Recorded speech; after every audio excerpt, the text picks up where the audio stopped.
sa Savile Park naman tayo pupunta.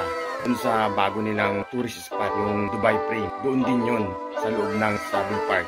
Which is yung Savile Park, sa gilid nun, may joggingan. So, iba naman tayo ngayon. Mag-jogging naman tayo ngayon. Do it! Just do it! After ng biking, jogging, so, ito, papapawis tayo. Tara, samahan niyo ako ngayon. 6.5 hours later. Ayan po yung kahabaan ng Savile Park. Ayan yung Dubai Frame.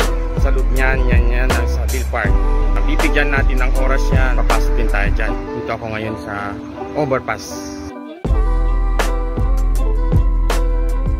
Ayun o, nandito na tayo ngayon sa Savile Park. Ayun nga pala yung entrance ng Dubai Frame sa Gate 4. Maraming dito itong Savile Park na to. So ayun yung Dubai Frame na tinatawag nila. Paggabi yan, magandang view. Kitang-kita mo yung light. Pag sa taas ka ng Dubai Frame, kita mo yung kabilang side, nandun yung old Dubai. Makikita mo yung view. Sa kabilang side naman, nandun yung new Dubai na tinatawag nila. Maganda ang kanila. Ayan yung joggingan. So marami nagja-jogging. So ang gawin muna natin ngayon, warm up muna ako. Exercise muna kaunti. 1 minute 37 seconds later. So yun nga, mag-warm up muna ako para hindi tayo magka-injury or maipitan ng ugat.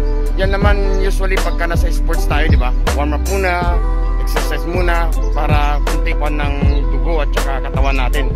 So wait na kayo dyan, mag-exercise muna kunti para start na tayo sa jogging. Yan, tapos na yung warm up natin, exercise. So start na tayo mag-jogging. So ayan, habang lalakarin natin papunta doon, start na tayo. Ayan, dito tayo mag-start sa Gate 4. Ayan, Gate 4 tayo. Yan, dyan sa loob, mahaba dyan, maluwag. So yun nga, kung gusto nyo mag-get together yung mga friends, kaibigan, gano'n, dyan lang sila sa loob. Maluwag yan sa loob, maraming mapapasyalan din dyan sa loob. So dyan naman sa park na yan, yan yung Sixside Road. So yan nga, kung makikita nyo, may tawiran dyan sa taas. Kasi dyan, tugtong din ng Savile Park yan eh. Ayan o, kita nyo. So yan, ang kahabaan naman ng Sixside Road. Ayan, tuloy lang tayo. Tuloy lang sa pagja-jogging. Haba-haba pa. Ito naman yung side na to. Dito yung trade center na tinatawag nila. So yan yung landmark nila. Okay? So ito yung bagong building naman na nainatayo ngayon. Ayun, kita rin yung metro. Nadaanan ng metro. So ayan yung building ng mga bagong tayo ngayon dito sa Savile Park sa side. So maganda talaga dito. Tuloy-tuloy ang improvement nila sa kanilang bansa. Ngayon, nandito tayo ngayon sa Gate 1. Start tayo kanina dun sa Gate 4. So hanggang Gate 4 kasi siya eh. So ayan, Savile Park, Gate 1 yan. So may mga kabayan din, marami rin talaga. Hello, hi! Kita mo yung mga ibang lahi. Nagsisi-hi. Ayan, mga iba't din sila. Si kabayan, mayroon din.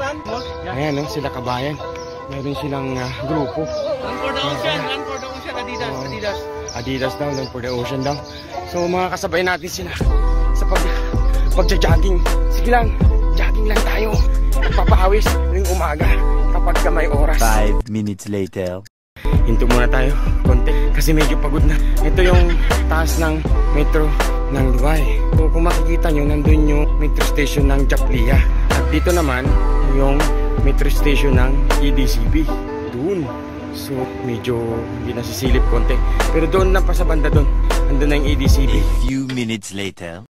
Ayan, dito na tayo sa Gate 2.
rounds tayo ngayon. Sa araw na ito, mga pawis, mga tinatawag nilang kolesterol, naglabasan ngayon sa araw na ito. So ayos din naman. Nga pala, magpapasalamat nga pala ako sa mga nanonood ng video ko.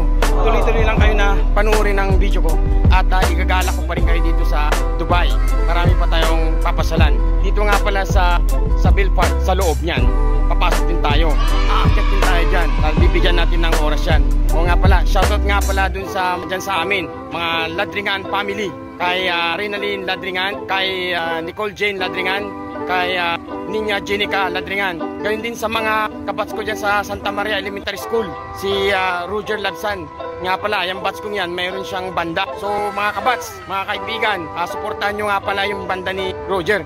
Shoutout din sa Pinatubo, Lahar, Bats 1995, Welak, kila GC Albindo, Ruel Coyoca, Gino Ragat. Yan yung mga kabats ko nun sa Welak. Shoutout din dito sa Trupang Aura. Diyan din ako nagkalit sa SPMA Olongapo.